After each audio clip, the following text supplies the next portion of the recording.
الكينية فاث كيبيغون تحرز الميدالية الذهبية للسباق 1500 متر ضمن منافسات ألعاب القوى في أولمبياد ريو، وقطعت فاث المسافة في 4 دقائق و8 ثوان و92 جزء من الثانية، متفوقة على الإثيوبية جنسيبي ديبابا التي نالت الميدالية الفضية.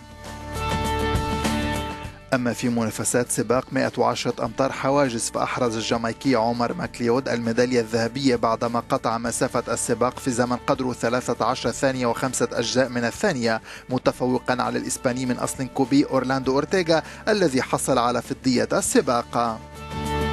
الكندي ديريك دروين توج بالميدالية الذهبية في مسابقة الوثب العالي بعد تخطي حاجز 2.38 متر، فيما انتزع القطري معتز برشم الميدالية الفضية وأول الميداليات لبلاده في هذا الأولمبياد بعد تخطي حاجز 2.36 متر.